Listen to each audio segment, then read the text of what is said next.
Wanaume wengi wamekuwa wakijiuliza maswali mengi sana kuhusiana na masturbation au jina lingine punyeto. Ukitaka kuangalia mtandaoni anakutana na vitu vingi sana. Kila mtu anasema hili, kila mtu anasema hiki. Kwa anashindwa hata aanzie wapi, anashindwa amalizie wapi. Kuhusu swala la punyeto naweza nikaliweka sawa kwamba punyeto sio ugonjwa. Wengi wamefanya kitendo hiki kulingana na mazingira kulingana na mazingira ambayo anayoyaishi. Sasa huyu mtu anaweza akasaidiwa vipi?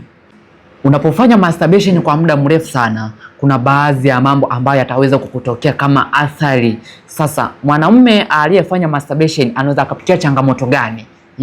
Mwanamume aliyefanya masturbation anaweza akapata changamoto wakati wa kushiriki tendo la ndoa. Moja, anashindwa kujicontrol. Mbili, anashindwa kuwa na ile stamina. Ina maana unapokuwa unashiriki tendo la ndoa, kwa mfano kama umemaliza dakika 2, kwa mtu ambaye amemaliza dakika 2 ameshamwaga, ule uume unanywea, yani unakoswa ile nguvu tena ya kuendelea na tendo. Hiyo ni athari.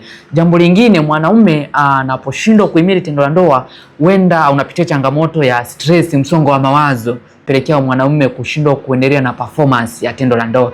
Jambo lingine, mwanaume anaposhindwa kuperform tendo la ndoa ni yule anayepitia changamoto ya kisukari, pressure.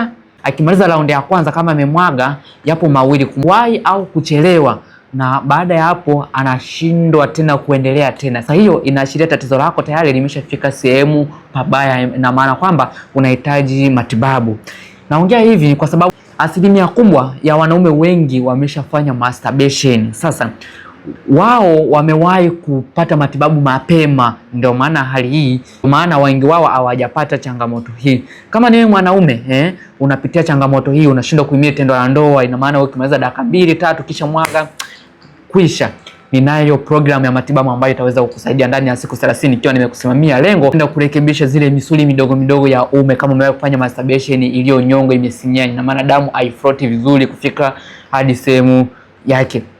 Kama ni unapitia changamoto hii, ni vema ukacomment namba yako au ukaingia DM ukanipigia moja kwa moja.